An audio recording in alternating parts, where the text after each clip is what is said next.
Yo! Video games. What up, dudes, and welcome back to the Yo Video Games podcast. I'm Matt, And I'm Andrew. and once again, thank you to all our generous patrons who've kept us completely ad-free. Yeah, if you're interested in becoming a patron at any level, please check out patreon.com/YoVideogames podcast. Due to the week is Lazy Turtle. Thank you, Lazy Turtle. We had talked about it so long ago that now I almost fucking forgot. Or as we Who sometimes picked? call him, like Santa. Well, yeah. Lazy Turtle, he dotes. He's a good... there's going to be one year where we just make him a ringtone where each of us call him Daddy. Yeah, him and his wife actually, they had a nice little letter last time where they're basically just like, we don't have kids, so we kind of just do this as like, we kind of treat you as, as our kids that we like to buy gifts for, and I was like, yeah, we are. We're definitely like I was like, yeah, we're definitely a bunch of kids. Yeah, we're a bunch of children, and that's fucking adorable. So for those of you that are watching this on YouTube, you can see that we're trying something kind of new. Last week, I promised that we would see if this would work out. I didn't say what we were going to try, but we're going to see if this looks okay. But I'm starting off with a couple of fun things. One, I'm looking at a wall. It looks weird if I look at the camera or if I look at Matt's face, so it's just me staring at a fucking wall. But on screen, it looks like I'm looking towards Matt, so it'll look more natural. Two, it turns out that Skype won't show up into the recording program that we have, so I'm just screen capping. So if he, for some reason, looks like he's suddenly not moving properly, maybe something went wrong. It's a test. Don't break my balls over it that much. All right. I mean, you're gonna break my balls over it, but I don't want them to break my balls over it. Speaking of balls, welcome back. You jumped into the deep end for your first trip ever outside of the country proper. I mean, you've been outside of the country, but it was always I've left the country, but I've never left the continent. If that makes sense. Yeah, you went to tourist-heavy areas before, yeah, which is a little bit different. This is your first like fish out of water. You were in a place that had no need of you culturally or economically. Right. So how was Japan? Actually, wait, I wanna start off with something simpler. Where are you at on sweatpants? Where am I at? How do you feel on sweatpants? They're comfortable. They're comfortable, right? Yeah, they were. Do you wear underwear with sweatpants, or do you freeball it in sweatpants? I generally wear underwear with sweatpants. Fuck. I freeball it. I got into this weird argument that I was like, oh, this is something that Matt and I would have talked about on the podcast. I could understand freeballing in sweatpants. However, yeah, why wear underwear? It's so comf. I do not like the feeling of my balls and my dick slapping against my legs. Well, I'm not saying go out and run a marathon in them. I'm just saying, like, you're lounging about. Let your dick be free. It's trapped for so long. It needs a little support. Because if it just flops, it's like it hurts too much slapping around. I mean, you got to toughen up, bud. You got to toughen those balls up. That's what it needs. Nah, the balls are precious little things. They need to be handled with care. As long as they're handled. So yeah, another thing I'm testing on the bottom of the screen here is like, anybody watching can see there's like a little tick box like we used to do for YoVideogames Live. Right. And so things says, like, oh, because Matt can't see it, sweatpants, do you freeball it? I guess there's really not a good equivalent to ask the women folk. It's like, it doesn't really matter if you wear underwear or not, I guess, for them. How dare you? It might be a security thing for them. Yeah, here's a funny thing though. Such a perverted thing to be like, tweet me, tell me if you wear underwear with your sweatpants. You boys got fetishes. How do you feel about people you're attracted to in sweatpants? Like, still attractive, or are you that shallow where it's just kind of like the magic is gone if you're wearing a bunch of frumpy big poop clothes? I almost even I like it more. I'm not saying that like, oh, I don't want them to be done up. I'm not talking about yoga pants, because people will fucking get this all kinds of wrong. Oh no, yoga pants are glorious and maybe the biggest trick the devil ever made. That's why I know the devil is male. If there is a devil, it's just because yoga pants exist, and we somehow convinced women that it was like something for their benefit. But dudes love yoga pants. Why couldn't the devil be a lesbian? That fair. You know what? Fair. That was fucked up of me. Devil's a cool lesbian. But it's something like about not yoga pants, but like about sweatpants or like pajamas or something like that. Like I'm not saying I don't want Elise to ever be done up or anything like that, but like it doesn't affect my view or attraction level to someone to see them in comfortable clothing. Right. I don't know. If I actually have a bit of a personal thing. It's not about sweatpants. Like if your girl shows up in sweatpants, you are burning that shit to the ground. I get it. No, I don't like heels. Or women in heels, because to me it just looks uncomfortable, which means I don't like it. Like I actually vastly prefer a girl in Converse shoes to heels. I mean, I dig that too, but probably for a whole set of different reasons. Because punk chicks. Yes. Well, I mean, yes, there's the punk aesthetic, but I mean, like, I just, to me, it's just like, you go to like Vegas or something, right? And all the well-to-do ladies are walking around barely like trying to like clop, clop, clop, clop like a bunch of fucking, like horses on cobblestone. It's the giraffe walk. Yeah, and they're just like barely able to like stand or move. Like escalators can become a real problem. It's just like, I mean, I've been in Vegas where like walking down or up like a staircase outside by Caesars, and like a woman like just fucking like half eats shit and has to be like caught by her friends just going downstairs. Look, I don't agree. I like heels, but I also think that like learn to walk in heels. I mean, do you whatever you want to do. Like you don't have to wear heels or. But like anything, no one's gonna sit there and tell you like, oh, they're comfortable. If I could, I would wear heels all the time everywhere. I mean, I'm sure there's some. Well, people yeah, out there. it's like some people that walk around and be like, oh, I love corsets. Then you're probably not using them right. Corsets were not meant to be. They suck dick. They look great though. Yeah. It is fucked up how good they look. So that's Fashion Corner. Speaking of fashion, though, you were in Japan and you were surrounded by very, very small people. Yes. You were a giant. You felt like Max feels all day, every day. What was that like? You were. I teased you about going after like Japanese dates, and nobody was down with you. You said. Yeah, like that was the biggest. I guess the biggest myth of Japan is kind of. Say if you're from someone from our ethnicity, like oh, they love like yeah, stereotypes. Love white dudes. Yeah, like what? No, not really. The only place the only place I ever got like there's so many fucking weebs crying right now, and the only place I got any positive like reception of any of that was in Shibuya, which is kind of like the big hip happening place anyways, but it was like on Halloween where like all so the cool Japanese liked you. I guess kind of, but like yeah, generally speaking, you're if generally speaking, yeah, if you look like us, you're actually not considered. You're kind of doing like the wrong thing. As I found out, most Japanese women, like we're talking like 20s, maybe 30s, not like we're not talking like Demi Moore's here, but and I don't know what their interests are and whatever. They actually don't like facial hair. It's considered unattractive. So yeah, like what we look at as neck beard is like for them it's just like hair on face is not okay. But I look beautiful with a beard.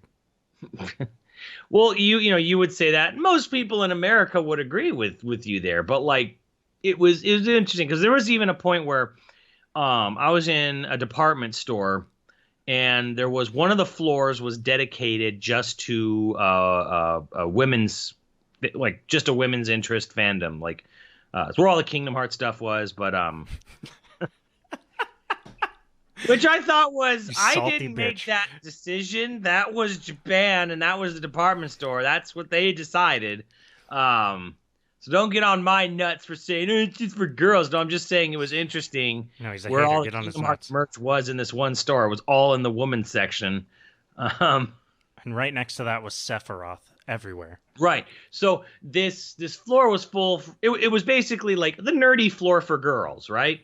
And it was all Bishonens up there, and yes, none of them had facial hair. You know, they had different like lengths of hair, short hair, long hair, what have you, bangs, no bangs. None of them had facial hair. Like nobody in this whole floor that was dedicated towards, you know, women's, you know, nerdy girls' interests. I'm just gonna Not turn and look at camera. It's weird not looking at a fucking wall. not one of them had facial hair on. Like it is, Okay. it's just kind of a thing that's like culturally over there. They're just not down on it for whatever reason. So, What if you remember that one New Year's where I went with like I just shaved the chin and the neck and it was just like chops into mustache? You remember that? oh my God, that would be weird looking. I'd fucking kill it. Yeah, sure. Just that and a bowler hat, cane. They're all about that like Victorian era dudes. So, or like if I just did chops and neck beard, like what if I went full Dutch? Like I don't have mustache, but everywhere else is beard. Oh, Right? you mean like a chin strap? No. You just shave the mustache. If you're going Dutch, you just shave the mustache. The lip is perfectly smooth, but then the rest is furry. It's beautiful. Sounds terrible. How dare you? It's very big in the Amish communities. That's true. I yeah. pull Methodist and Amish ass, guys. It's very hot during Well, do you Rumspringa. know how like in Amish communities, you know what the beard denotes, right? Not at all. No. Oh, really? I probably just offended so many Amish people that Okay, definitely so a listen beard to us. denotes marriage. Really? You're shit. clean shaven. When you are married, you have a beard. How the fuck do you know that? How... You know, What? you can't just do it like everybody knows. Like, I know a lot of random factoids, and I had no fucking idea about that. Have you ever seen the movie Witness with Harrison Ford? Long time ago, yeah. Is that Okay, where well, you learn that's all where your he, best like, facts? hides out in the Amish community. But no, my mom really liked like Amish people and their quilts and stuff. So She that's actually really how they hates technology. Your mom really fucking hates it. She does. That's also true. But yeah, like the beard denotes marriage, and the same is true for women. It's I believe it's a bonnet, a type of headwear they wear. Like once they're wearing a certain type of bonnet on their head, that means they're married. I think that's what that means. I'm not 100% on that. It just there's something to do with their headdress. Denotes Not marriage. big on the standard of rings, huh? Well, I mean, it's like when you see a dude with a beard, it's just like you could see him from 50 yards away. It's like that guy's married, that woman's married. Yeah, well, I mean, anytime I decide I'm gonna suck a dude's dick, it's from 50 yards away. Before I've ever spoken to them or looked at their hands, I'm immediately come on, like, you well, okay, No, you're it's a out Hail of, Mary you're out pass. of the I'm like, dating game here, so it's a Hail Mary you don't pass, really guys. have a say in this. But I see a guy, but I'm I like, mean, he's like, broad how shoulders, much he's got easier great would calves. life be if there was something that visually distinctive, saying this person's in a relationship? Go flirt with someone else. But how much easier would life be if you also just stopped being a dickhead once you found out someone was married? Well, it's not even about once you find out. or It's like, just like you know ahead of time. Like, but also like, what if you just talk to people? If you well, just talk to that's people, fine. like, But I mean, there's obviously, it's like if you're at a social function and there's a guy you think is pretty, but then he's bearded, you're not going to go try to flirt with an apple pie with him or whatever they do in their barn raising ceremonies. You're not going to go flirt with Jebediah over there because he's got a beard, which means he's taken. How did you two meet? He raw dogged me at a barn raising ceremony. No, I mean, but what I'm saying is like it's such a weird assumption that it's like if they can't tell from 50 yards away that you're married, they're going to try and fuck you immediately. The moment they meet you, that is their goal. I don't know if it's necessarily like thought of that way, but I do think it is kind of it's it does make things probably like a little more clear and easy for whoever's left in the Amish community that wants to be, married, because then they know who okay, I'm need to marry, my internal clock's ticking, gonna avoid these people, can definitely talk to these people. Yeah, I guess if, it's not even like all funny jokes aside. I think it's a very it's actually kind of like, oh, that's a great thing. I mean, like, it's a little too like personally restrictive for my taste. It's over the but it's fucking like, top. hey, at least for them they have an easy out of like, okay, can't talk to like can't flirt with that person, can flirt with this person. Like, it just feels like it's all a bunch of Mike Pence's being like, well, I can't be alone with that person. They have a beard. Well, I don't know if they go that far if I can't be alone, because I doubt there is personally paranoid of what would you say, intersex relations as our our weird ass vice president. Can I serious question, like, how many orgies do you think happen in Amish communities? Like, do you think there's a lot of swingers? No. But But you know what I would bet? I would What? bet there's a lot of fucking swingers. no. What the But fuck what else does are you gonna do? happen in Amish community is that when they turn 18, they do what's called the Devil's Playground. Rumspringa? 2 weeks, the youth, once they turn 18, they have to go live in the real world for 2 weeks, and they have to basically basically live amongst temptation. And if after, like, they're supposed to return, I think it's 2 weeks. They're supposed to return. Maybe it's 2 months. Might be a It's month block. But anyways, Rumspringa. yeah, after a set amount of time, they go out. They have to live in our world, like real world in society, and get a real taste of what's going on, and then decide on their own for their own free will. I'm going back to the Amish community because that's where God wants me, right? Yeah, they say that, but did you know actually parents end up hunting down a lot of their children? Most people choose to go back, but it's like you get a lot of you get a lot of Amish Batmans. Oh, right. That sure. go hunting down. No, the this kids. is actually a true thing.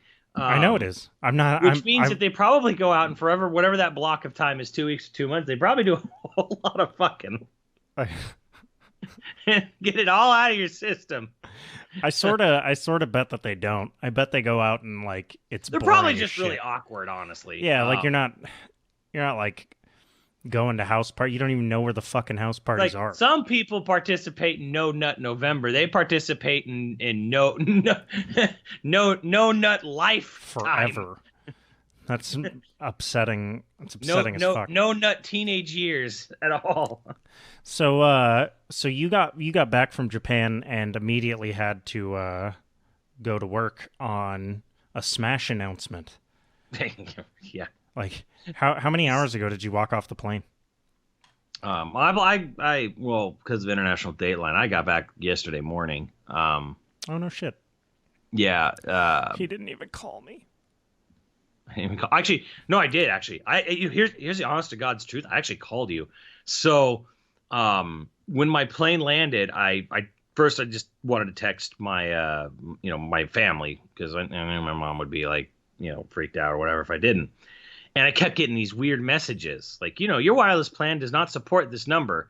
And it was kind of vague to sounding like, wait, you mean like my mom's line is discontinued? So like I was like, okay, call her, and he wasn't like call my dad, and same thing. And I'm like, what the fuck's going on? I'm like, okay, what's going on with my parents? So then I called you, and I got the same message, and I'm like, motherfuck. And then I got this random free text saying, your bill is due. I'm like, oh, bullshit. So I had to, and you know what it's like, where we are, to just going from landing the plane to going through customs, getting your bags, getting out of LAX airport, getting to your car. We're talking like hours of time this takes. Yeah, it fucking blows. I need a train. So this whole time, can't contact anyone. And what basically had happened was a week before I left on my trip, I set up all my bills to be paid, automatically, right? Yeah. And for whatever the fuck reason, the phone bill didn't. And so the first fucking thing I did from driving from the parking garage was I had to go to my mobile carrier store and be like, "Hey, my phone is not doing nothing." He's like, looking, let me look at your number. And he's like, "Oh, you just need to pay, for the next month." And I said, "No, this is some bullshit." And I'm like, I pulled up, the text log saying, "Look, I fucking paid this, right before I left for this reason." And I'm like, "From this store." And so the guy's like, "Oh, let me go back and tell." So he disappears into the back room. And as he's in the back room, I get a phone call from my mom, and she's like, "What's going on?" And I'm just like, "Oh shit!" Like, okay. I'm like, "Well, I think the phone's working now." He probably just went into the back and stood there for a few minutes to make it seem like he was going to do something. Yeah, he probably just gave me like a quote unquote free month, but like, I was like, I had the log. Luckily, they send you, like a little text telling you when when your plan is, what's your update on your status or whatever. So it was just kind of like, I had a full log saying like, "This is, both fuck you, buddy. I had paid in advance for this." So, and I told him like, "Look, I'm not mad at you. I know it's just a system error or whatever, but yeah." So I actually called you first thing I did when I landed, and it wasn't going through. So likely excuse. Okay. Believe what you want, but that was the story. Because the first thing I want to do when I land after a 10-hour flight is fucking, and the hours of getting just to my car is go straight to a phone store and have to like bitch at an employee. That's exactly what I want to do. So then you watched a Smash update. I was gonna try and find a way to play the Terry announcement trailer again because it's such a great trailer. But screen capture's not working. Hence, the interesting thing is that they added the full trailer this morning. Like that's how they ended it, by playing the quote unquote full trailer, and all it was the same trailer plus extra game footage added at the end of it. Yeah, which is nice, but it's also kind of like. But it was only like way to go out 25 on your long seconds.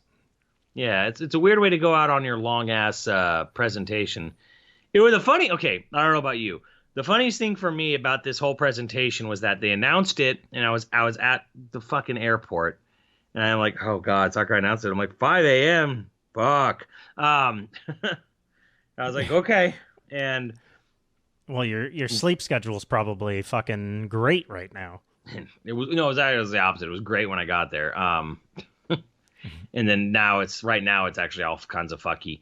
Anyways, the right after they announced the direct, they said, "We are not announcing a new character." They just flat out said, "No new character announcements. Just going to be Terry." And everyone was saying bullshit. Everybody, most of our listeners, some of our producers, none of them believed Nintendo or Sakurai when they said, "I'm not announcing any new characters tomorrow." They were like, "Nah, bullshit. I don't believe you. You bullshit." And apparently I haven't watched it or anything, but apparently big time Nintendo aficionados at Game Explain were like kind of salty about the fact that it was a 45-minute direct about Terry. I'm like, but that's exactly what he said it was going to be. But there had to have been more. I'm like, I'm like this guy, Sakurai, is a big old weeb for SNK, and some of us knew that. And I'm like, he's going to talk fucking, he's going to geek out over SNK. And I'm like, you know what? I hope he's right. I hope he is telling the truth, because I want people to be weird and fucking mad, about him not showing a character when he said he wasn't going to show a character, and he didn't show a character. Life must be so hard for Sakurai because, it's never enough, Right? That's the other thing, too, right? He, name one other person in gaming, maybe in general, but, especially in fighting games, that's giving you exactly what, every fighting game ever, or community ever, has, cried for this level of attention in their game. Yeah. And it's and Smash actually gets it, and it's never enough. Yeah, and all people are, well, what's next? Well, what's next? Well, what's next? Well, what's next? It's there was 2 seconds of fucking footage of Terry shown, literally 2, before this presentation was today. And so We've already all seen people cared this. about was not even. No one's seen what he looks like or does in game, and all people give a shit about was like, well, who's coming after him? Is it gonna be Crash? No, it's not gonna be Crash. Yeah, and Crash wouldn't even be good in the game. He's very top heavy. Yeah. He's not going to be a good fighter, guys. That's not to say I don't want Crash. I want Crash just for the I don't know what you would call it, to have the sort of a former Sony rival, just to have that sort of like full circleness, whatever. I mean, I would like Crash to be in the game. I don't think he will be, because I think Activision Blizzard will probably charge way too much for him to use his likeness, and that's. Well, I don't know. They're in the middle of a PR crisis, so maybe they'll do it. They'll be like, "Hey guys, look, it's Crash. We're so cool, guys. We're so cool." But yeah, like the two of the ones. It's like, do I think Crash will be in the game? No. Would I like him to be in the game? Yes. Yeah, that'd be cool. That'd be really cool. That's the same, and I feel the same with Mortal Kombat characters. Will Mortal Kombat characters be in the game? No, probably not. Would I like them to be in the game? Yes, I would. So, because I know some people are all like, and there's a weird, funny thing where it's like, because everyone just fucking loves guessing who's going to be in Smash. That's like, that is like national. That is like an Amish person talking about Jesus. Like to Smash players, it's like, who's gonna be next in Smash? I've never met an Amish person. It is the focus of every discussion possible ever, and yeah, but like if I say I don't think a character is going to be in the game, a lot of people interpret that as like, oh, you're a hater, you don't want him to be in the game. Why don't you want them? I'm like, no, it's not about whether I want it or not. I just don't think it'll happen. I don't know. Fucking lean into it. Somebody calls you a hater and they're like, you don't want that. Be like, yeah, fuck that thing. Actually, isn't that kind of what you did with Kingdom Hearts? Like, you didn't really feel that strongly about it, but then people started calling you a hater, so you started really hating on it? No, you want to know what made me hate Kingdom Hearts was importing Kingdom Hearts 2. Because that was actually really fun. Well, I was really down with the series, and I like imported the second game because when I found out it was coming out like, 4 or 5 months in advance in Japan versus America, I was like, no, fuck that, I want it now. So I imported it and bought a modding kit for my PS2.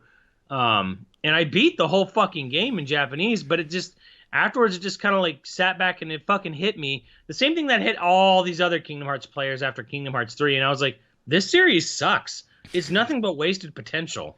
Is that what hit everybody? There's nobody out there that it didn't hit? No, but I mean, like, there is a lot of people now who are kind of like, well, man, Kingdom Hearts 3 was such a disappointment. I'm like, no, you're just realizing what I realized, 15 years ago. And like, this series is not that good.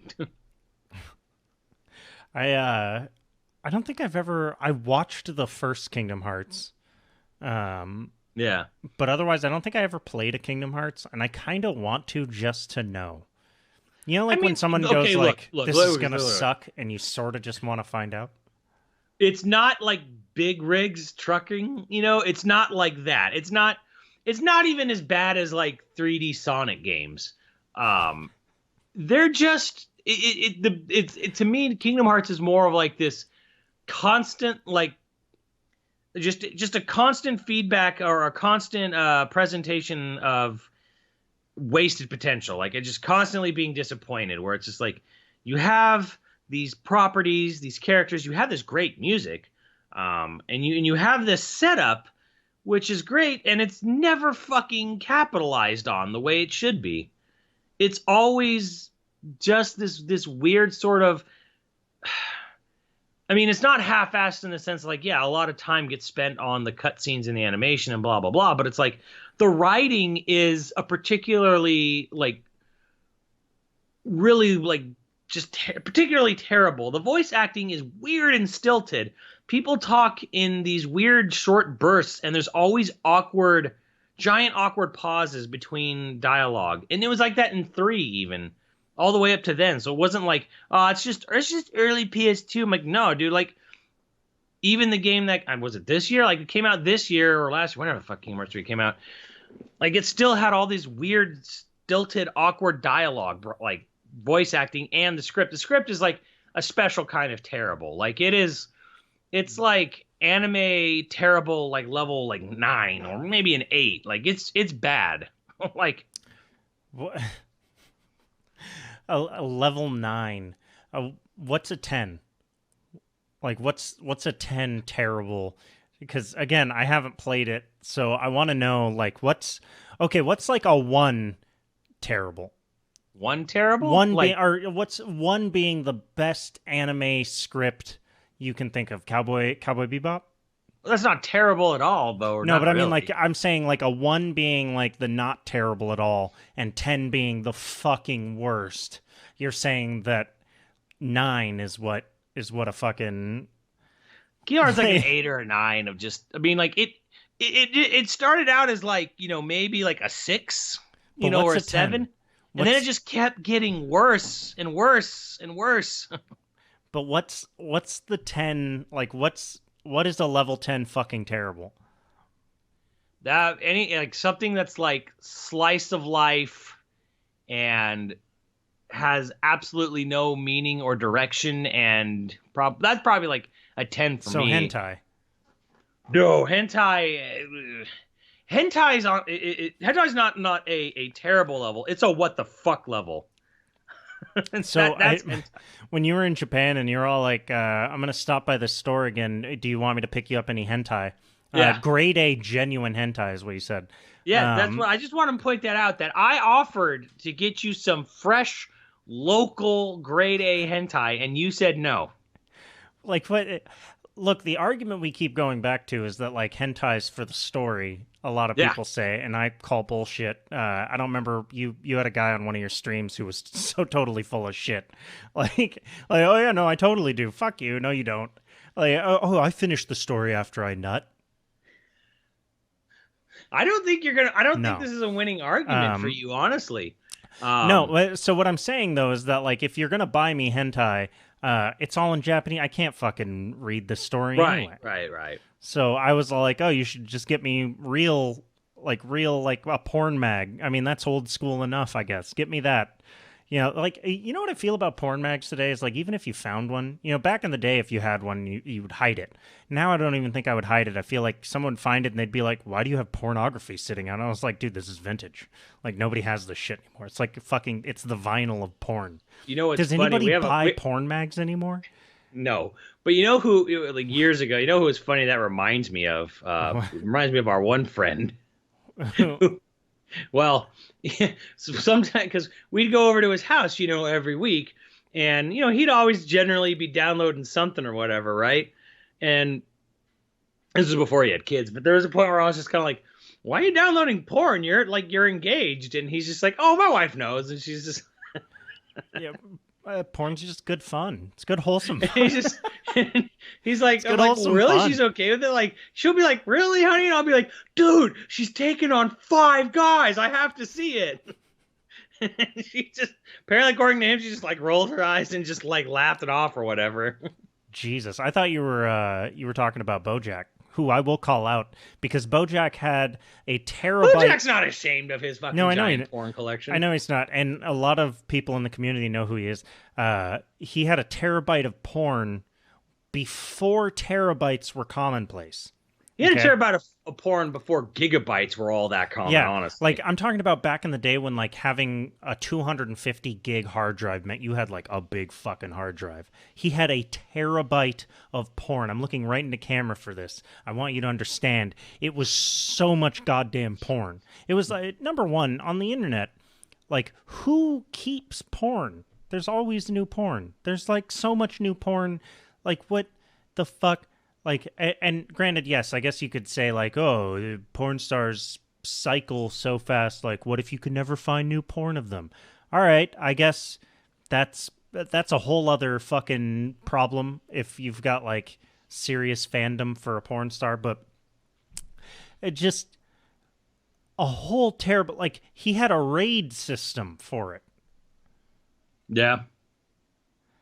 It was impressive, honestly. No, it truly was. I imagine he saw still it has once, it. I was just kind of like, Like, Well, if I'm ever like, if the internet ever goes out, I know where I'm coming to borrow some CDs. in the fucking end times, in the end times when you can't fuck it, like everything's gone to shit, he will figure out how to jerry rig like a computer to work again and he'll have like a bike that produces electricity and shit, and like he's just got like the hard drive attached to a monitor, and it just like plays the porn on loop as long as he pedals.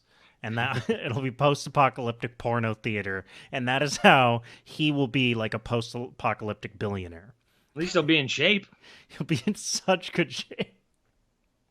My God, except in November, because No Nut November will carry over after the apocalypse. Does anyone actually follow that? Like, I don't. Here's the thing. No. Here's I don't trust anybody who willingly participates in No Nut November. I don't know. It's like Lent. No, it's bullshit. It's absolute. It's actually dangerous. I went to Catholic school, and like Lent one year, like going around the room, because you have to take religion classes and catechism and shit when you're in Catholic school. And so like at Lent, they would always ask like, what are you giving up? And I was a real fucking edgelord, so I'd always be like, nothing. It's bullshit. Flip my hair because I had it at the time. But like one year, this one guy just like very proudly was all like, I'm gonna give up masturbation. And like, I have never seen a religion teacher turn so red so fast and then try to cover it up with like, oh yeah, that's good. If you shouldn't be masturbating, but if you are, I guess giving it up for God is Shouldn't be. Yeah. It's like, you see that picture like that a shows 10-minute the scope recovery. of the universe? Yeah. It zooms all the way out, like beyond human comprehension how big our universe is. At top of it is just Jesus looking down on the universe going, don't masturbate.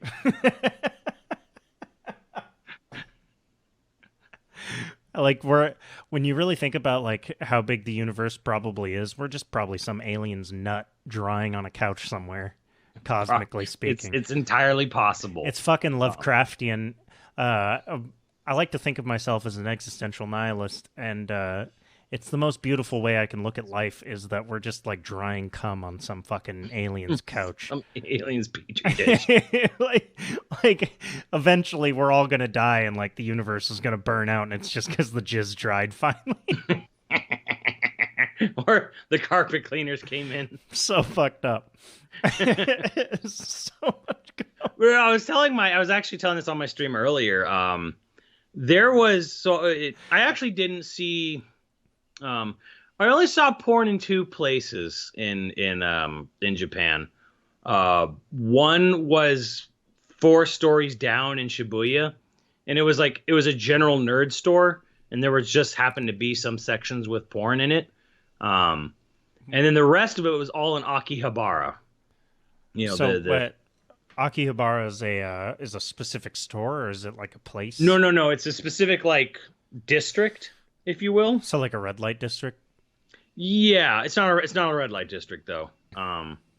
It's the nerd district. So Akihabara, Electric Light City or something, or Electric Town or something.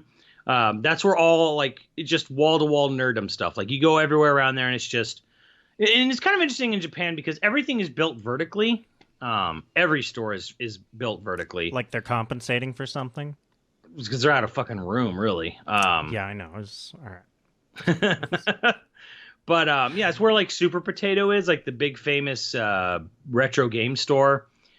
Tons and tons of figurines sellers there and stuff like that. That's pretty cool. And yeah, and in Akihabara, and there's a lot to see there, and I didn't see it all necessarily, but there were a couple stores I went into there, and I went up or down one floor, and I was just surrounded by hentai, like whole floor dedicated to hentai in some cases.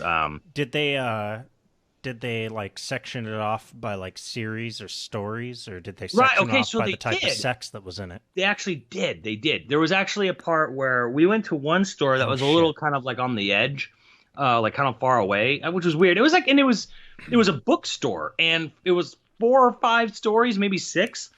And most of the stories were actual, honest to God, books or I bet you don't novels. trust a used bookstore in that area. It might have been a used bookstore. Anyway, so we got up to one of the floors, and one of the floors was all doujinshis.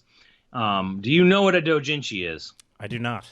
Okay, a doujinshi is basically a comic book sized comic manga, if you will. Okay. But it's like it's like most mangas are like little books. These are like comic book sized and so that you can get those centerfolds. Right, so they're generally not very big or long, they're like how you go to, They're not very big or long in Japan, really. It's like what is a comic book, like 20 pages or something like that at most? It depends. Like if you're getting a graphic novel. Not a graphic novel, a comic book. Yeah, so like a serialized one printed on the serialized cheap paper. Yeah, it's like 20 pages. Doujinshis are generally speaking comic book size and length. And what they are is they are based on other works, right? They're usually not original. They're based on a series of some sort. But it's porn. Right, but it's porn. Exactly. Oh, so it's like fan porn of like, that's where you go to see May getting railed. Yes. Diva. Yeah, all right. So there was a floor that was dedicated to doujinshis, and this was nice about this one bookstore is that they actually translated all the little like genre caps with English as well, like Japanese and English. So there was like this one row where it was all like, King of Fighters, Street Fighter, blah blah blah. There was one for the Xeno series, and I was like, oh, maybe I'll buy like a Xenoblade doujinshi, just to like show off, or like as a gag, right? You got Steve a Chun-Li doujinshi. I thought about it. I honestly fucked up. He would have loved you. He might have. We pulled out one doujinshi and it had Chun-Li on it, and like we saw her she was doing like a high kick or whatever. Yeah, she and was. Like as I'm pulling this Chun-Li doujinshi out of this big basically library case, her full picture comes into view, and she had literally like a third leg. Wow. I mean, I've heard of large clitorises, but oh no, it had balls too. What is that called? Fudanari? Yes. Wow. You were in the wrong section. Or so I was like, was he? Okay. Don't think Steve would appreciate this probably, so just put it back. A way better gift for Steve. I just would have loved for you guys to be on stream and you're like giving out all these gifts to people and shit, and you're all like, Max, I got you this Cloud figurine because he would fucking love that. And like, Kenny, I got you this, and Steve, I got you this. It's porn of Chun-Li. He would be like, oh, fuck yeah. And then like you'd show it to him, and then on stream, everyone would see his face as he like starts at the face, and he's like, Chun-Li. And he's like, yeah, dick, fuck. He'd be so, the disappointment would be real. It'd be like what I imagine that one stepfather felt when Santa Claus approached him and then beat the shit out of him at that mall. Did you read that news story? No. So there was a news story about a Santa Claus who, this little girl came and sat on his lap and was like, for Christmas, she asked him to make her stepdad go away because she wants him to stop molesting her. And that's pretty fucking dark. This Santa Claus basically said absolutely, and he picked the girl up, sat her down, and then grabbed a couple of elves, and they went and beat the ever-living fuck out of, like, I mean, apparently close to death, this fucking stepdad. Now, I mean, there's a lot to say for, like, there was no investigation. I don't know. Maybe that guy was totally innocent, and, like, this girl was just, saying some shit. But I like to believe that the girl was absolutely telling the truth, and this dude had the worst comeuppance of his life. Like, can you imagine? He looks over, he's like, hey, Santa, oh, fuck! Just gets the shit kicked out of him. I also like to imagine that that the elves were, like, not, I like to imagine that they were probably young women, smaller, just beating the ever-living fuck out of them. Do they do that, like, do they have that anymore? Because I mean, I remember they do. Like mall Santas. Usually, it's like some dude, and then like the elves are women. I just like the idea of Santa and two female elves. So it's still Santa and his bitches. Yeah, yeah. I like the idea of him just like getting the shit kicked out of him, by a Santa, And oh yeah, and the best part of the story is that the Santa's on record as screaming "Ho ho ho, motherfucker!" as he beats the shit out of the dude. Dude got arrested, and like the picture in the I wonder if it's fake, because part of me is like, there's no way this is real, but like in the picture, it's just this fucking blood-covered Santa being handcuffed and like smiling. It's like, He done a good deed. yeah, but then like, how often as a mall Santa do you actually get to make someone's wish come true? Right then and there. Like that's what I feel like Steve's reaction would be, is like he'd be like, "Oh fuck yeah, Santa Claus, huge dick." No. He'd be so upset. He'd be so sad. My biggest question in this whole story you're telling me is, what the fuck is going on with the mother? I don't know. I mean, I often ask questions like that when I mean, she's probably being abused too. It's a fucked up dark story, but I do like to think that it has a happy ending. A happy ending, yeah. And if you look it up and you find out that it's not real, don't tell me. I need that joy in my heart. The world's going to hell in a handbasket. Well, I can tell you a real story, and it was in Texas, and there was a guy. I think we might have even talked about this before, where a farmer, went into his barn, and there was a guy who had snuck onto his farm and was trying to rape his daughter. So I think he took either a pitchfork or some large iron object, and he beat the man to death. Oh, yeah. And this is the guy that got acquitted. To death, yeah. And the jury literally just went, fuck it, he's innocent. Yeah. They just acquitted him. And I was like, thank God. I mean, Texas justice got a lot of faults, but how do you when they get it right, they that? really get it right. like, I don't even think there's other stories like this, but they're not appropriate for the podcast. But yeah, so any gaming experiences from Japan? Gaming? Yeah, because you obviously you went to arcades. You told me about one that was like super fucking sick. I mean, so for the first night I got there, I was actually up and about and doing stuff, even after the murderously long flight. There was a game there, but I didn't get to finish my doujinshi story stuff. Oh yeah, either. I'm sorry. Continue with that. I got so sidetracked with the idea of Steve being disappointed in himself, but also in you. So I didn't buy any doujinshi there because it was some of it was cheap, but a lot of it was on the expensive side. But there was also a section for original works, and it was just genre based, right? And I took a picture of this, and I don't have it on me. It's on my phone, sadly. Actually, you know what? Don't show it to the podcast. It's going to get us in trouble. No, it's not. It's not.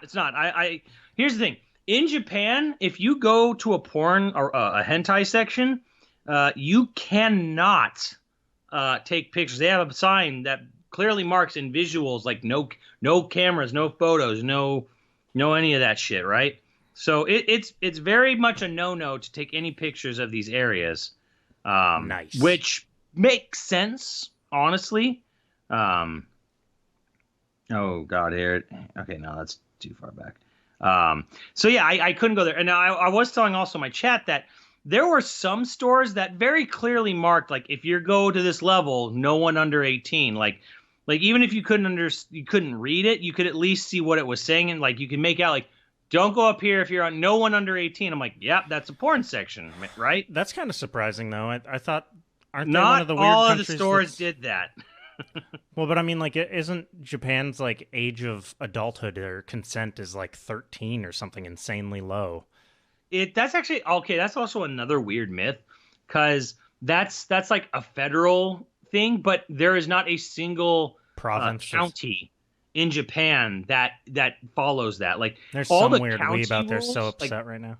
All the state rules are actually higher, and Tokyo is like 18, I think, in particular. Makes sense. So they're actually on like a countrywide scale, like you're supposed to, yes, like it's supposed to be like really young, like 13 or 14, but like every single prefecture is way older. Like no, that's not true if you're anywhere in the country. So it's actually kind of like Isn't it like here there is no federal standard? It's all by state or something like that, and like California just became the right. standard or something like that.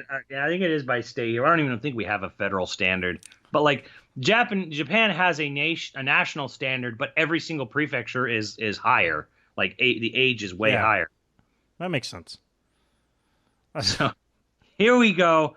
Let me just send this. I sent it to you on the tweets. On the twits. On the twits. Let me check the fawn. So this was I told this story in chat, and it's I don't know. I think it's pretty great. We're gonna find out together, guys. We're gonna find out if this is furry level max. Yeah, and look furry at behind. level 2, furry level 1, monster / demi-human. Yeah, monster girls. I think the one below it is like maid Nice. or something. Maids are below monster girl. Monster girl is more popular than fucking maid. What is the world? It's not popularity. It's like there wasn't really any rhyme or reason to this. Okay, shit. so this isn't. There's nothing dirty in this. I can show the chat. Yes. So guys, furry level. Oh, come here. Furry level max. Max. Like, Because I just thought that was hilarious. Because I'm like, furry level 1, level 2, level max. level max. Part Max of me. furry. What does that mean? So, Like, there's no when you- human okay, anatomy at all. Like, it's just. This is actually something that's been on the internet for a while. How furry are you? So like furry level 1 will mean maybe ears and a tail, maybe fur. Yeah, you're down with like a foxtail butt plug. Right. Like furry level 2 is like they are bipedal, but they're all animal.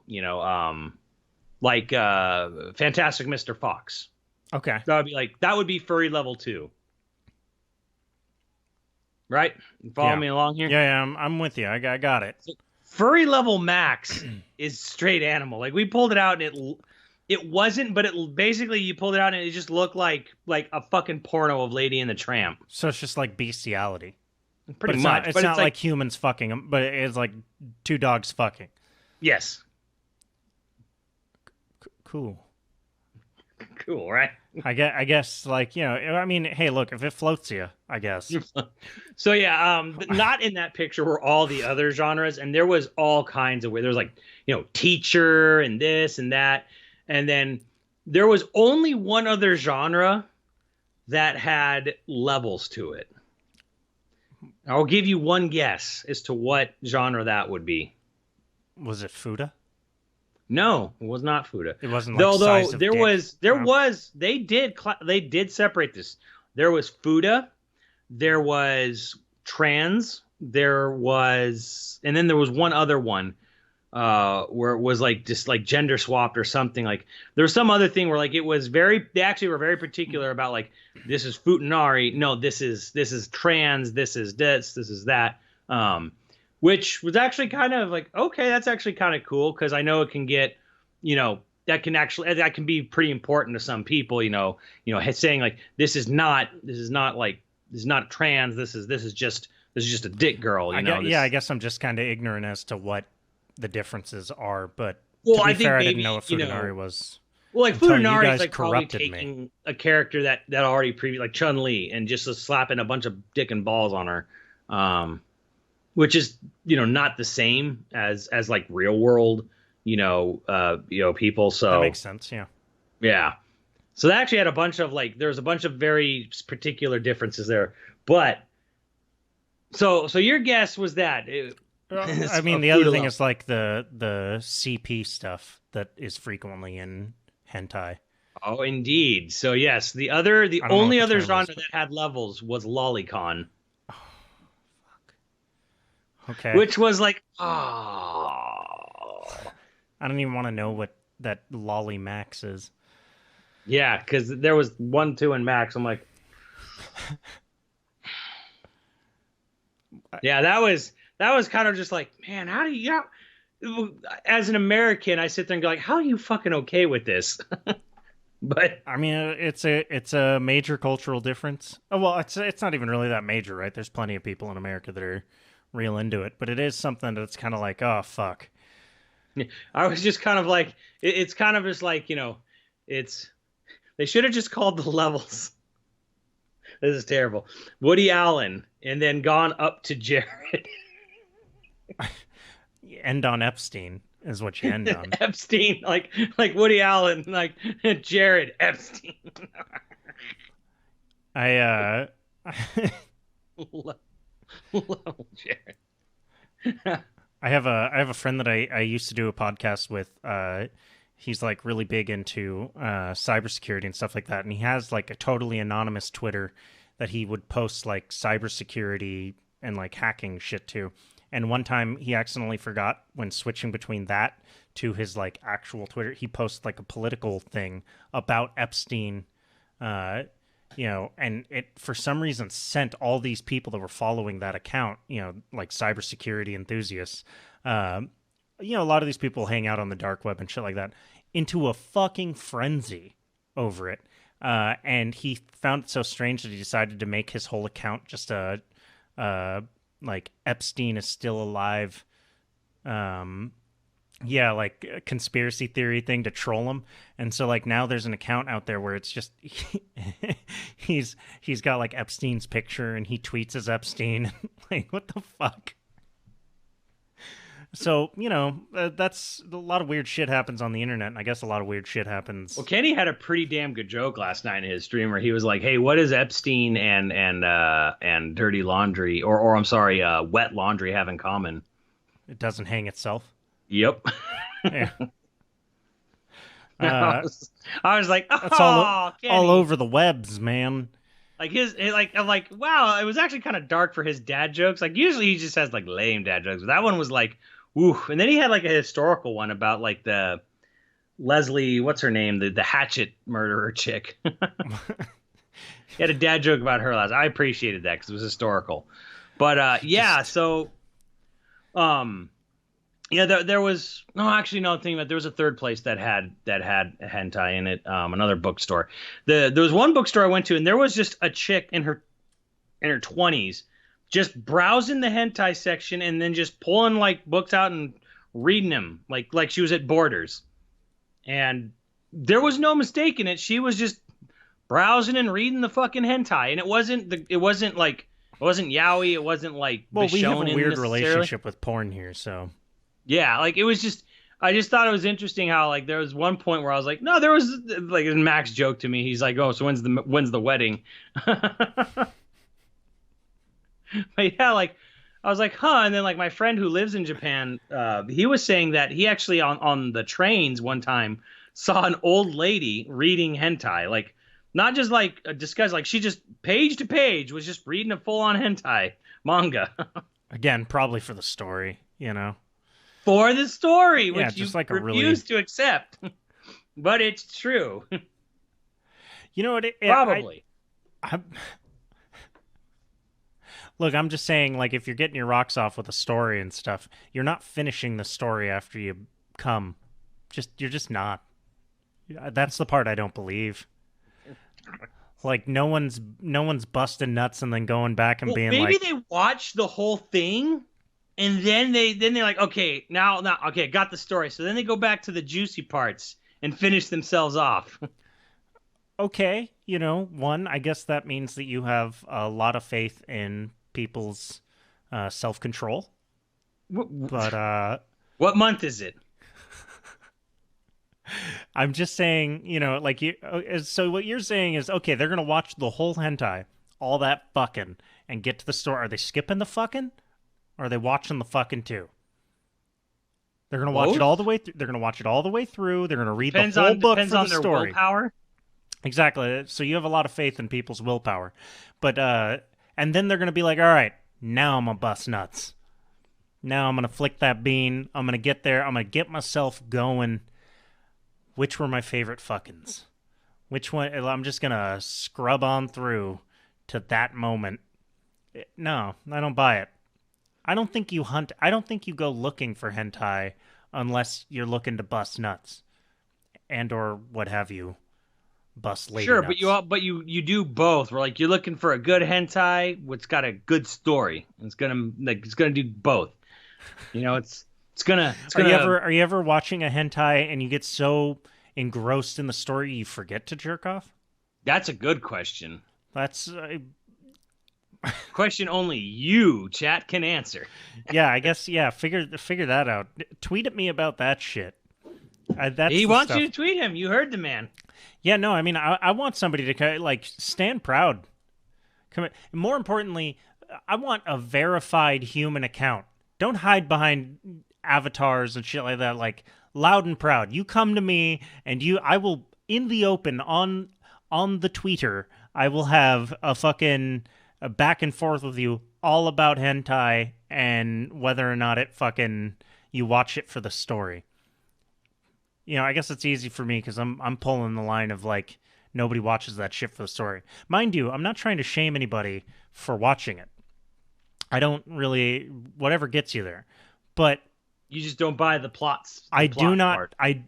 If you tell me you watch porn of any type, you consume porn of any type purely for the story, you go fuck yourself. Well, I think You're lying? nobody does it purely for the story, but I think people watch hentai because it's porn with plot. Like, I think that's a thing where it's like some people are like, yeah, I don't like other porn because there's nothing else going on. It's just kind of like the plot doesn't really matter. Maybe the setup does, but the plot doesn't really matter because you're not watching the end. This is I'm right, willing to Pornhub. wager you're wrong on this one. Pornhub, what we need stats on your hentai. Does Pornhub have it? Pornhub has hentai, right? Yeah, I'm sure it does. We need stats on the hentai videos. How many people are watching to the absolute end of the video? Bust that shit out, Pornhub. Give me that, because if they are, all right, maybe I'll believe. Because they track like how much you skip around and like.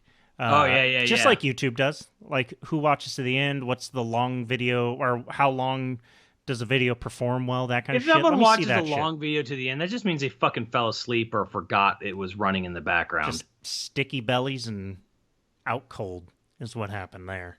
Brr. Yeah. So let's get off the hentai and Japan's apparent desire for child porn level max. Well, apparently, my friend said culturally out there's a sort of saying that's like, I forget what it was exactly, like, only 2D. Where, and this is where, like, I don't know, there would have to be some real psychological research done on this, where basically the saying is like, hey, if we could get everyone who's into this only interested in drawings, then we've basically succeeded. You know what I mean? Like, it's kind of like saying, like, well, if this prevented one terrible incident from happening because they just got too into their drawings, it's like, isn't that technically a net positive? And I'm like, I guess, Okay, if it's still weird. Okay, isn't it's it more likely that it's just a gross gateway into looking for real shit? Yeah, I don't know. Well, I mean, this is like a lot of things. Kinks escalate. So sure. However, most, like, looking at these doujinshi covers and shit, it's like you're not going to escalate out of this to real women, because real women don't look anything like these weird, gross, exaggerated proportions and poses that you see on these book covers. So for me, I'm like, if you're into this, you're into some shit that's so fucking far from reality that when you see reality, you're going to be disappointed. Because it's a fucking child. Well, in that particular scenario, I'm talking about like the Chun-Li thing or something, like, or like there were like looking at like some of the Street Fighter or King of Fighter covers. It's kind of like, yeah, nobody looks like this in real life. You mean nobody has legs like Chun-Li? Yeah, or like just. And here's the thing, and like I'm going to put this out there right fucking now. There's no way a girl Chun-Li's size would have a dick that big. The more recent artwork is fucking weird and shitty, and you can tell that these are guys who have not been around enough women in their life, because they do all kinds of weird, super exaggerated, like big old like titties that are like the size of my room kind of thing, you know, or Well, they I got mean, in cases like that, I'm just kind of like, let them have their fun. like sure, let them have their fun, but I'm just kind of like, man, this I don't like this. This art is like, like okay. Here's a funny story. I told this before. I don't know if I've told this on the podcast. There was a point in my life back in my super weeby days. I got a bunch of basically fuck you money during graduation. So I had all this money. I was like, cool. Like I went to fucking Anime Expo, right? And I don't even think I can pull it out. I bought a bunch of art books at the time because I just didn't care. I was just like, this art looks good. I buy this art book. I'll buy that art book. And there was an art book for an old Genesis game called War Song. Nice. And it was released originally in Japan as Landgracier. And it's getting a remake. It got a remake. And it's coming out next spring for the Switch and the PS4, right? And I was like, oh, the artwork's like super like detailed and legit here. I'm going to buy it. And I bought it. And it was like, oh, I didn't realize that the artist was particularly fond of drawing all his characters butt-ass naked. So when I bought this art book and opened it up and looking at it, I'm like, oh shit, they're all fucking naked. It was fucking bizarre, but the art was still really good, if that makes sense. I'm like, it's still really good and detailed, but they fucking naked. It's like you have that shit on your bookshelf, someone finds it, and they're like, what the fuck is this? And you're just like, it's very good art. It's very good art. But that art from a game in the 90s into early 2000s was, to me, I'm like, okay, like this art's pretty cool. It's really detailed and shit. And I look at the art on the books from like recent times in Japan, and I was just like, this art fucking sucks. Like, all you'd know how to do is draw really fucking shiny ovals. Everything's like this weird, glossy, giant oval. Like, it doesn't fucking, nothing about it looks Probably human because they anymore. got to do it fast as they possibly can. Right? I guess. Like, yeah, because I imagine that they're doing it fast and dirty. Maybe, in order to turn a profit. Like, I'm just saying, like, because, and it's funny because I was having a conversation with someone about this. And I was like, this artist who did the art for Langrisser and Growlancer, I'm like, he's kind of like the Alex Ross of anime. If you know who Alex Ross is. That's not the dude that does the really disproportionate bodies and heads, right? No, he's the guy who does like way too accurate, like life portrait style. Like, oh, okay, okay. So I'm like, so he's basically as detailed as Alex Ross, but in a super, super weeby perspective. So like super hyper anime, but like super detailed anime. Which I was like, that's pretty cool. Yeah, I'm pretty. But then I was like, man, this guy, he goes into detail. And then in the back of the fucking book, you'll appreciate this. Of this art, I'd have to dig it out. It's like buried somewhere. He has a behind the scenes of how he draws his art, right?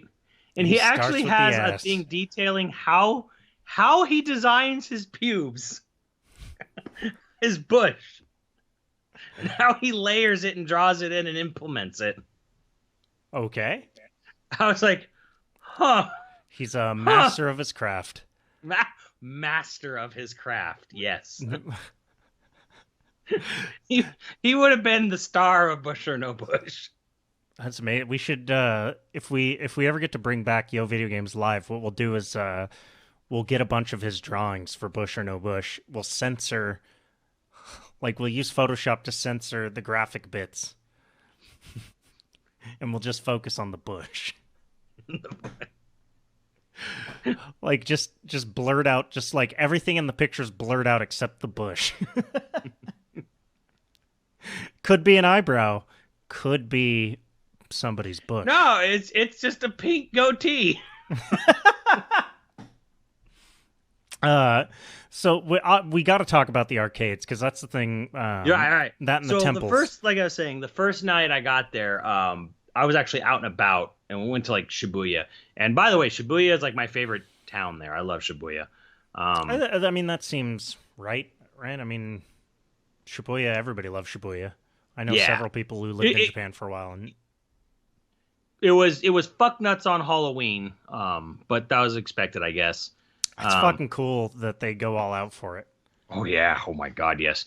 But anyway, so we went to an arcade. Well, because isn't that's a totally American holiday, isn't it? Yeah, I think so. Yes. It's like Halloween and St. Patty's Day are both just like completely American. Yeah, but it's about holidays. dressing up. You know, if Japan is like, hey, here's a holiday that's all about wearing a costume. Oh, we are all over this. Oh fuck yeah! Like I have no problem with it. Like I think that's cool as fuck. I just I think it's interesting that like a totally American holiday has that pervasive, or not pervasive, but it's like I was about to say it's penetrated the culture. No, but it's like it celebrated in Japan. Like they don't adopt other cultures very. Like, well, it's like they seldom, had holiday right? Christmas stuff, but like it was weird. Like Well, Christmas is religious though. Like it's worldwide in a sense. yeah, but like Easter and Thanksgiving. Like remember the honey baked ham? Like they would always advertise, get you honey baked ham for Easter or for Thanksgiving or whatever. Yeah, yeah. Christmas is all about ordering a cake. Like Christmas cake, it's like a big thing. Is like you have to order a cake for Christmas. Okay. Like that is the majority of what Christmas is to them. Is like you go and you get a special cake ordered and you eat it with your family. Like, well, Thanksgiving is just us in Canada, right? I think so. But it's like Canadian Thanksgiving's different from ours. It's on a different day, but it's same idea. So yeah, Christmas is like all about getting like a big special cake, like a Marie Callender's pie for us or something. Fuck yeah. I'm down with cake. Oh yeah, it's totally. This is so completely fucking off topic, by the way. But like you know how like you get married and you get fatter because your wife starts feeding you more, right? Yeah. We got married and Elise started making homemade ice cream. Oh, you're in trouble like now. From scratch. And like the first batch she made like mint chocolate chip, but she used real mint, and so the mint was kind of like it wasn't the mint flavor that you would get from somewhere else, and so I didn't actually like it that much. It was good. Like none of the consistency was off and stuff. I just didn't like the real mint got too overwhelming after time. I was gonna say probably overpowered, huh? Yeah. So she's gonna try it with like mint extract next, which is more close to what most places do.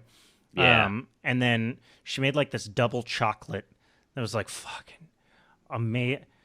I'm putting on weight, boys. Like it's so good. Double chocolate ice cream? Yeah, and she makes it in like an hour. So you have to make the batch of cream the night before and let it like. Just don't laugh at that. I gotta say, my chaoser out in Japan. He told me this. Japan's real big. Like they like chocolate, but they're actually big on dark chocolate out there. Okay. Which is cool because I like dark chocolate. Because we were at a McDonald's and he ordered like a choco pie. It looked like a croissant filled with like chocolate. And he's like, it's dark chocolate. And like, which makes sense because they love dark chocolate out here. Yeah. And I was like, yeah, hell yeah, dark chocolate. Pan au chocolate. Which, by the way, I don't know if that's a whole nother discussion, but their fast food is actually definitely better than our. Their McDonald's out in Japan are so much goddamn better than our McDonald's out here. Really? Huh. Oh my that's God, kind of cool. Yeah. The only thing I will say is I tried burgers from several different places, both restaurant and fast food. Not a fan. Not a fan of the because apparently most of the beef in Japan comes from Australia, and I'm gonna say this right now: Australians, your beef fucking sucks. Well, yeah, but it's also shipped frozen. So it's I got beef with your beef, but Australian beef does not taste good. Your kangaroos taste great, but your beef not so much. So, yeah, when we were in Thailand, I got a McDonald's like breakfast sandwich or whatever, and the sausage was it was rough stuff. It was not. Yeah, mostly it's because you like they don't use the same spices. Different spices are popular in different parts of the world, right? So it's like it's not going to taste right to us. But yeah, that's kind of interesting. Yeah, but you know what I did get there? KFC is the big thing there. I tried their KFC and it's good. It's definitely way better than our KFC, but it's not going to change your life, right? It's not better than like Popeyes or Raising Cane's. It's just better than our KFC. All right. So like, it wasn't blown I'm gonna away. Commit but blasphemy right now. I'll take KFC over Popeyes. No. In I'll America? fucking yeah, I totally will. You are a heathenistic son I totally of a bitch. will. You're gonna go to hell I'll for take that. Raising Cane's over both, but like I'll take KFC over Popeyes. I will. No. I totally fucking No, will. on no planet. Look, I don't eat any of them because like where I live in LA, there's like hot chicken places and chicken and waffle places, like legitimately really fucking good places Yeah, like the within actual walking good distance. stuff. Yeah, like I can walk half a block and get like amazing. Like I don't go to KFC. I'm just saying that if I have to pick one of the two, I will No. pick KFC over Popeyes. No. Yeah, I like the breading more. I like the breading more from KFC. That's bullshit. I Blazing. how look, I got nothing for you, man. I'm not gonna fight you to the But death anyways, over it, but what I kept getting at McDonald's, because I actually went to McDonald's multiple times because it was actually pretty good. They had it was chicken teriyaki and egg on a bun. okay. It was fucking good. Yeah, I can fuck with that. I don't it's like sort of chicken not teriyaki that hard-boiled, much. but like a cooked, like, cooked and solidified egg, on top of a big teriyaki chicken slab on a bun. It was good.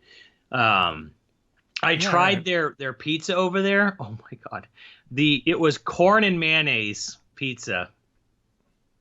Oh fuck! It tasted as good as it sounds. That's fucking. What the fuck? Why? Like, why? Japan loves fucking mayonnaise for some unknown fucking reason. So I does don't Germany. know. Actually, I think for that matter, Canada loves mayonnaise too, right? Either way, so I tried it. I had one slice. I was at a buffet, so I'm like, okay, I'm gonna. Actually, it was a Shakey's in Japan, because I'm like, a Shakey's. I have to see what a Shakey's Japan is like. Did you get bunch of lunch? Something like, it was a bunch of dinner, but yeah.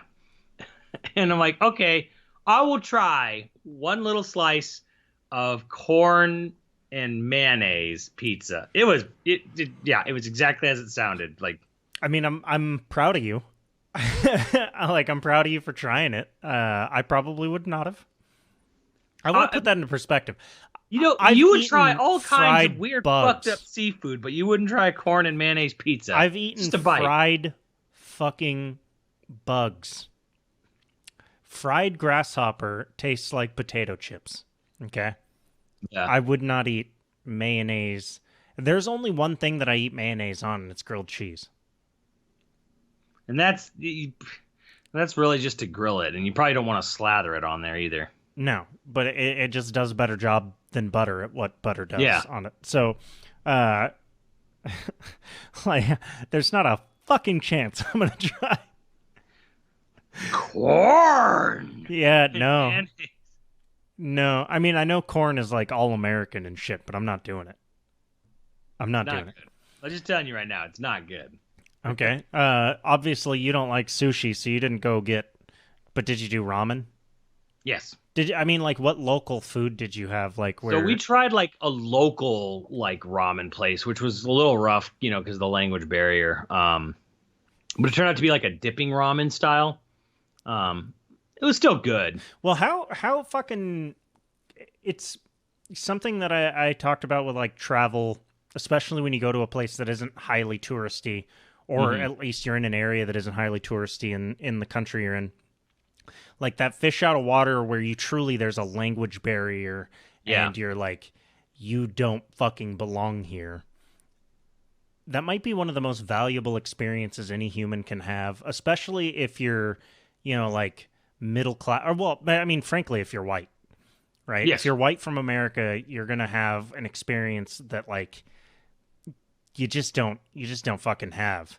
It's a very, I say it's a very valuable experience. I was actually, it's weird. great. It's a weird, like, it's hard to describe because it's a weird experience. Like, when I went to Thailand and like, I don't know what I ate, but something fucked me up. And, I had a fever and I was just, I mean, it was coming out everywhere. And it was like oily black. Like it looked like I was a squid and I was inking. No fish came to me this time. I'm sorry. There is no glorious fish goddess floating in the sea and something eating what's coming out of me. No. So we couldn't figure out how to explain hospital to a guy that was like trying to take us to the hospital. So he just dropped us off somewhere. and we ended up having to walk in like 100-degree heat to find a hospital and like trying to talk to people. And we like where he dropped us off was a neighborhood where there wasn't like a lot of tourists in Chiang Mai, and so like very very little English was spoken. And it was this weird, I was fucking miserable already, but it was this weird of like you just want to be like, somebody fucking help me. And nobody will, not because they don't want to, but because they couldn't understand what we were asking. That was like, it made me so much more empathetic in a weird way. Yeah. I honestly, I think it's one of the best things. It's kind of why like you did the deep end first, which is weird. Like most people will go to like Europe and or like, you know, a Central American country like Costa Rica or something like that, where a lot of people speak English. You didn't. You dove right in. You decided to go for Japan. Yeah. It was funny because one guy was telling me, he's like, oh, a bunch of people over there speak English. No, they fucking don't. It depends on where you're at. If you're in financial districts and business-centric areas and stuff, there's a decent funny? chance, but I went to fucking Tokyo Disney Sea, and like fucking like one person that spoke English. well, they don't need tourists. They don't care. They really don't, but they get Although them. English, like English is the language of business, which is why, Yeah. like in a lot of financial districts and business districts and stuff, you'll find people that can speak English fairly well. I guess. I went to both, honestly, but like there was not a lot of people who spoke. Like some people spoke very little broken English. Sometimes someone would like bust out English and like they were pretty good at it, and you're like, why didn't you do that from the start? Well, a lot of the younger crowd, I guess, are pretty good at English, but yeah, no, it's well, I don't know if it's refreshing. Like it would cause my dad enormous anxiety, but like it's refreshing to realize how not important you are. Like a lot of tourist spots, like you realize how important you are to the area, and so like a shitty tourist will take advantage of that, and they'll push for extra shit or they'll scream their heads off. It's fucking awful. By the way, it's not the American tourists that do that. Believe it or not, it's more often Chinese tourists and yeah, I was gonna German say, and French have a there was a reputation point where I was like, I was sat somewhere and someone would just fucking boom, like just barreled through me, like didn't even necessarily have to do it. And I was like, what the fuck? I'm like that, and then they started talking to like someone they were with, and it was clearly Mandarin. Yeah, the Chinese have a real bad reputation right now, I guess. Yeah, like one of like the root one, not the I only, should say but Chinese tourists, but one of the rudest people I saw, like the first rude person I saw in Japan was not Japanese. They were actually Chinese. And I was like, oh well, I guess that makes sense. yeah, it is weird because I had never heard that stereotype until I was in Thailand. Yeah, and I didn't figure it out. I was in Orlando with Dan, our friend Dan, and he was telling me that apparently it's like a problem that like the government over there actually has free to attend classes on etiquette, because as China gets more and more of a middle class and more of them start traveling for tourism on their own, they actually, this is such a new thing to them, but like how you operate and navigate in China against such large crowds of people is like you just shove your way through everything. And they don't understand that what they're doing like does not fucking fly in most of the rest of the world. Well, or is not looked fondly upon. Like again, to put perspective on it and stuff, it's like in the 40s and 50s, all the way up into the 60s, when Americans were first starting to really travel, because there was like really a middle class. You know, it wasn't just upper class Americans traveling. Like we had the same reputation for being loud and obnoxious and stuff. Because the thing, and we kind of still do in a lot of places. Like we do, but it's. I mean, we have the stereotype, but not the reputation. If that makes sense. Like, because most of the places where I went, like people would they don't really care. I think that's probably the bigger shock to an American traveler is like 99% of people don't give a fuck that you're American, really. I think we have an overinflated ego about like we're either loved or we're hated. realistically, to like the common person in any other country, like nobody really thinks about them. Well, except in Brazil. Brazilians love American politics. They watch it like it's a fucking soap opera for obvious reasons. And so the common Brazilian probably has a whole lot of opinions on Americans. I had no idea about that until I made friends with a couple Brazilians from starkly different areas in Brazil, one from Sao Paulo and one from Rio, and learned all sorts of crazy shit about Brazil that way. Like a lot of like Brazilians that work in media, I guess, will travel to the United States to buy Apple products for work and post-production stuff because it's cheaper to fly here and then buy it than it is to buy it there, which is that's crazy. I heard like a crazy story about Sao Paulo where like some of the really well-off business people, they actually never touch the ground. They actually fly by helicopter. I've never heard that. To work and to home, because they'll live in like a high-rise apartment in the city, and they'll take helicopters or helicopter cabs. That's kind of crazy. So they never go on they never go on the ground. They never wander around the streets. They literally turned it into Fiddler's Green from Land of the Dead. Wow. It's fucking terrifying. I think it was Sao Paulo. I don't think it was Rio. I think that was Sao Paulo. Yeah, I don't know enough about the country. I would kind of like, I want to go. So Brazil? Yeah, absolutely. Fucking nuts. Now is not a good time. I mean, yes and no. Right? I mean, there's some fucked up shit happening, but there's fucked up shit happening everywhere, unfortunately. On fire. Literally. Well, then nobody would ever visit California. We're just always on fire. They shouldn't. It's on fire. I was in Japan, and I was like, stay home. I got heard, hey, there's a bunch of fires going on back in LA. I'm like, God damn it. Yeah. And then everybody was for one goddamn week, and the whole place burns down. And everybody was just shocked because you just shrugged. But yeah, so tell me about these. Let's close out talking about arcades, because you sent me a picture of a couple of places that are just fucking amazing. What was that place called?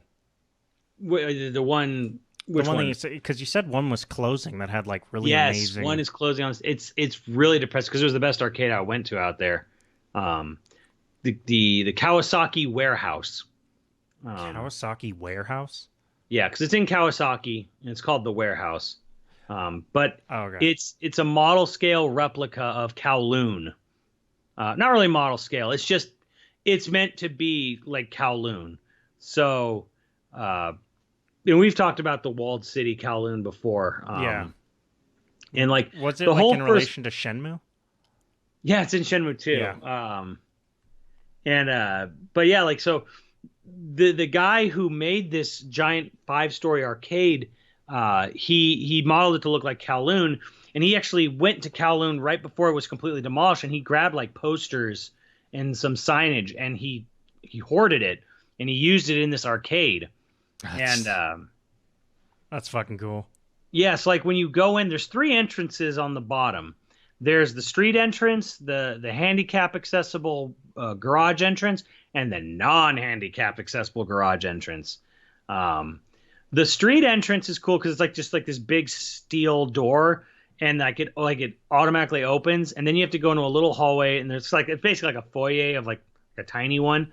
So there's another steel door down like this shrinking tunnel, and then like it does this thing. You have to stand in front of it, and you hear like the power like whiz on like like something like that, because it's like a fake effect, and then like the door slowly opens, and you hear all this like like steam going, because it's supposed to be like, yeah, because all the electricity is just stolen, like they literally just hardjacked electrical lines from like the nearest actual city.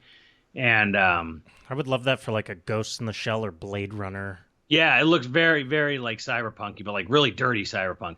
And like the first floor is just supposed to be like a hallway, alleyway, main street, if you will, of Kowloon. There's all these like sound effects of like people like talking and like shit breaking and stuff, like shit falling and whatever. And it's just designed. I got videos of it where it's just all really dim. I showed you some photos, I guess. Immediately to the left of walking in from the street entrance, there's actually a window into a little tiny room, a little apartment, a living space, and it's all super like detailed decorated. And there's literally a dolled up sex doll lying on the bed because it's actually what was a whorehouse in Kowloon. You know, where if you were a woman and you weren't old, one of the only ways you could make any sort of living or money was to be a prostitute. So like this room is meant to look like Dark. one of the dens of Kowloon. Fuck. Yeah, and then you go to the back of this hallway for mentioning there, and there's like this weird like octagonal concrete tunnel you can crawl through, and it leads out into this thing that looks just like this weird pit where it's like these chunks of concrete and in like on top of water, and there's this handrail made of all these just fucking bent and warped steel pipes, like little steel like water pipes. And this is the non-handicap accessible, because if you come in from there, there's this big giant octagonal door, circular door that has like like a yin yang symbol and a bunch of like Chinese lettering around it, and like it opens up and you have to go across these chunks of concrete over water, and there's these steel pipe handrails if you need them, And this and place then that is goes closing? to like this, and it goes into this octagonal tunnel of concrete. And you crawl through that, and then you can either go to the elevators or an escalator. And then the escalator takes you to the second floor where all the actual games are. And the second floor is made to look like central square of Kowloon. There's like this big fake stand that's selling like animals that have been cooked. And some of them are like made to look like fucking like rats or dogs, because that was actually a common meat commodity in Kowloon. It's a It was really glorious cool. place. Yeah, it was really cool because there was a vending machine and a claw game in the corner in like the main central plaza that was all dirtied the fuck up, like weathered to look like it had been in part of this city. And then it was really interesting. There was a you know what an ARG is? An augmented reality game or a live game. Oh yeah. So like you had this thing where you could buy this kit, this like this little like folder full of kit thing, and it had all these mysteries and clues that you had to go around this arcade, all the different floors to find stuff to like solve a riddle or solve a a mystery. You use your phone, right? To No, you didn't have to.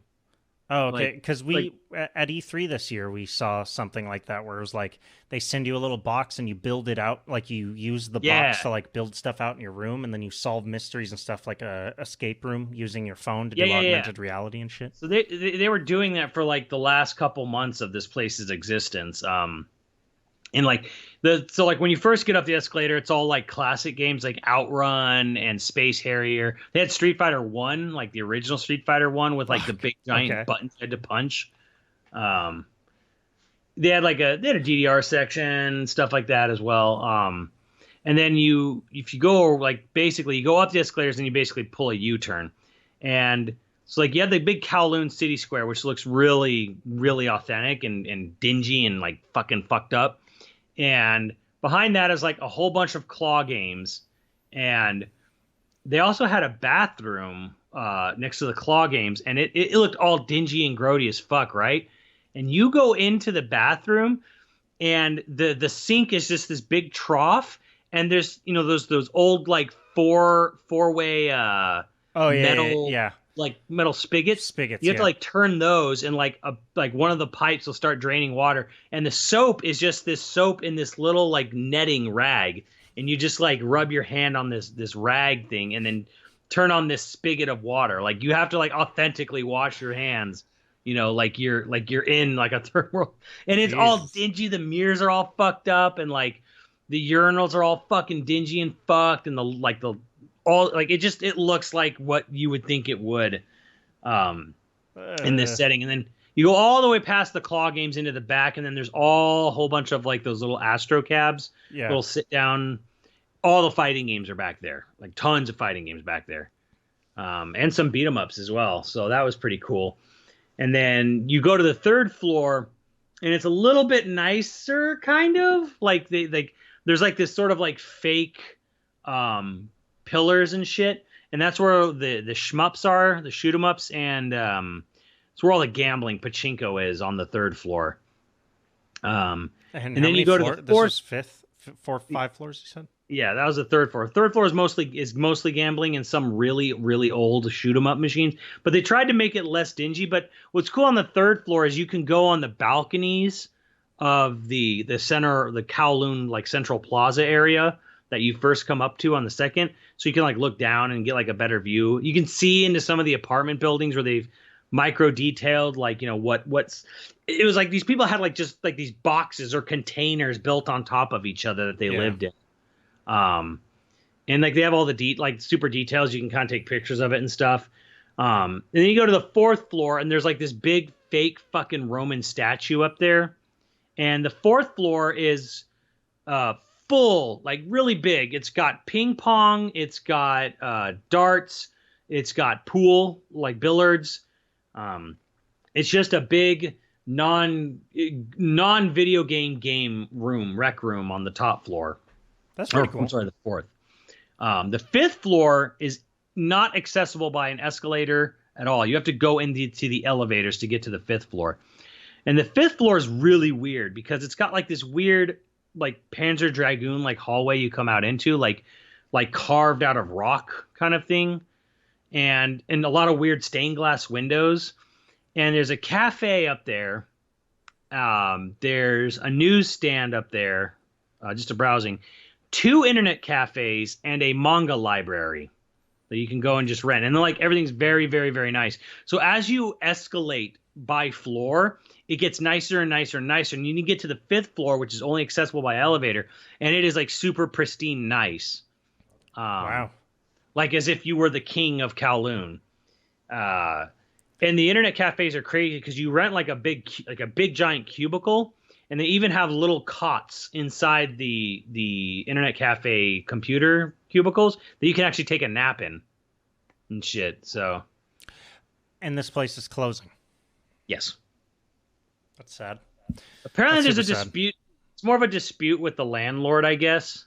It's not I don't think it's necessarily because no one's going. It's apparently just arguments. Probably my guess is that the landlord, probably wants to turn it into apartments, and he doesn't want like a big giant dirty ass 5-story arcade sitting amongst all the other apartments around it. I wonder if you could do a themed arcade like that here. I honestly think you could. Like you really could. Like if if it was in the right spot, like you put it like something like that in like the big Irvine Spectrum, like a big social gathering area like that, people will fucking go. And it was free to go in. You did not have to pay a cover charge to go into the place. You just had to pay for the games. I honestly think it would be better if you didn't pay for the games, you had to pay for the cover charge. No, I don't think a lot of people would go in then. Really? Like a $40 all day or something like that? No. Well, no, I don't think you'd get enough traction or headroom. You could do both. Yeah, where if you did both. Yeah, you could have one where you go in and just like, hey, I'll give you like they have both the coin slots and like a card reader where it's like you go in and buy a card, an all day pass, and use that, or you could just use coins. Well, I mean, they're also way bigger on cash in Japan than here, so yeah. Well, there's a place here that does wristbands now, like RFID wristbands and shit. It's pretty cool. Like as long as you're standing next to the machine's active, and then when you walk away, the machine's goes back to like you needing coins, shit like that, which is kind of cool. But that's super sick. I'm sad that it's going for whatever reason it's going, but I know barcades are kind of saving arcades in LA, but I like the idea of something themed like that. Like Mount Asia in SCV, or here I guess, but like in LA proper would be what, Castle Park. I guess, but the thing that was impressive was how detail-oriented it was. It wasn't just kind of like, oh, it's a nice place where they have a bunch of arcade machines. It's like, Nick, they really wanted you to feel like you were trapped in the fucking walled city of Kowloon. Yeah, that would be sick. I'd be down with that. That'd be really cool. Yeah, and it really was. And like, the best arcade game I played was this thing called Star Wing Paradox, which is a Square Enix arcade game. And it's like just this big weeby mech game. but you get in this big ass chair, right? And there's two. You control it with two joysticks. One is like a horizontal, forward and back, and it's got triggers and buttons on it. And then the other one is like a vertical, and that's how you pilot this thing. And this thing is like motion sensor crazy, like super motion heavy, right? You have to put a seatbelt on and shit. And this fucking game was way more intense than the new Smuggler's Run ride, which came out at the Disneyland and Disney World. Yeah. And that ride kind of sucks. Like, it's basically like you're playing a really basic Sega CD game. The controls are really delayed on it. It's kind of a piece of shit game. Then you go and you play like Starwing Paradox, and you have full control over how your mech, moves and shit. And like when you like do like full boost, like you kick the pedal to the metal, like the thing does this great thing where like the chair kind of like winds back and then like it like shakes you forward and shit. And like if you change direction or like do midair drifts, like the whole chair like makes sure you feel it and lets you know, like you're really like you're curving hard in the air and shit like that. It is super intense, and it's great because the gameplay of it was basically kind of like domination in Call of Duty, where on the map it's you versus another team. You have like these three to five other points you try to cap. So it's like Battlefield. And then the other weird thing though is like as you cap points, you can just like try to capture points, or there's a home base on the edge of each arena. And if you cap a bunch of points, it causes their shield to go down at their home base.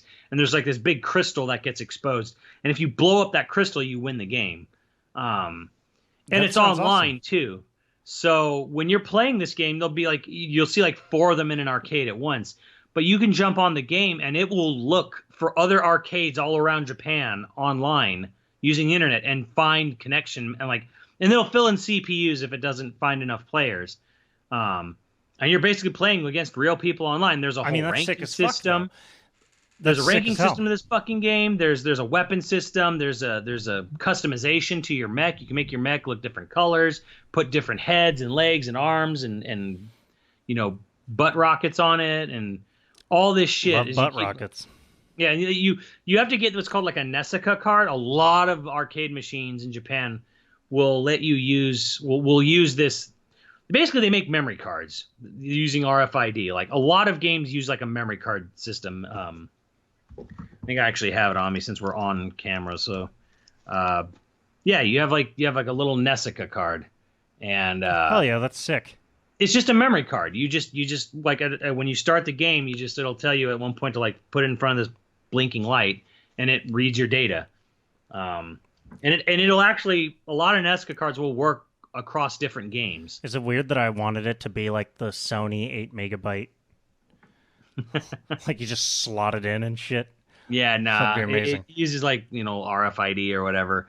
And there's actually a second screen. There's like this little, like on the big mech chair you're sitting on, there's like this this tiny, like this little monitor, a little square monitor that's touchscreen. And that's how you navigate all the basic menu shit from there.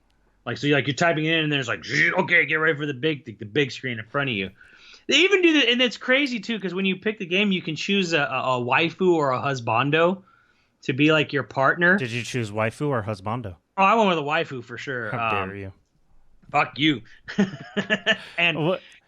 before like right as you're about to start a match, you're in like the launching bay, and the character's talking to you. What's crazy about it is that they actually like hand animated it. This fucking character has a bunch of hand drawn animation that they made for this game. If we had arcade games like that, arcades would be way more popular than probably. They never put shit like that in the States. Yeah, so like right Virtual before you On's launch, the closest thing. Your waifu literally does this thing where she like puts her hand up to the screen, and there's like a little prompt to like you touch your hand on the touchscreen against her hand. And like they react, and then like so lonely. Yes, there's a dating sim aspect to this game as well. Fuck. Okay, well, I have to cut it short because I'm picking up my wedding photos. Nice. After this, but any final thoughts on Japan, or did you go to a game store in Japan? Did you buy anything? I went to Super Potato and a couple resale game shops, but You didn't I'm buy gonna be anything? honest. You didn't find Shining Force? And I already have all of them, but here's the thing. The retro game market is exploded so much in America, and there's a bunch of retro game like conventions that they do now. yep. The thrill of finding like cool old games in Japan, like yeah, they're all imports there, but there's so much of that in America now, and it's such a big deal here that it lost a lot of its thrill. If that makes sense. Yeah, no, definitely. But also, there's something extra there of like you were in Japan, right? So it's Yeah. Then I saw some cool shit. There was some shit I didn't even know existed, like an official Sega zip drive for the Sega Saturn, where it'll let you copy your memory from the system memory, like your save states, and put it on a floppy disk. okay. Fuck. Didn't even know it existed, and I found if someone bought it, sadly, but yeah, like I didn't buy any games. I bought a lot of other shit. I got like these Chrono Cross, Chrono Trigger music boxes from the concerts and shit, and Ghibli shit, and I got this really cool like glow stick thing. Hell yeah. That was for the concert. That was actually part of one of the concerts to be in like an interactable thing. Instead of lighters. Yeah, like it would take a while to explain, but yeah, like I bought a bunch of shit like that. Yeah, the game concerts are so much fucking better. Yeah, and the one thing I will say this: the public transportation embarrasses our country out there. Their public transportation is everybody's fucking does. vastly better than ours. It's really embarrassing and shameful how far behind we are on public transportation out there. Ours is getting better, thankfully, but yeah, no, most other we're light developed years countries, behind, like comparatively speaking. Yeah, it's upsetting. You would never need to own a car in Tokyo. I'm ever. hoping we get there. Like, I hope to God we get there someday, because fuck cars, they're a scam.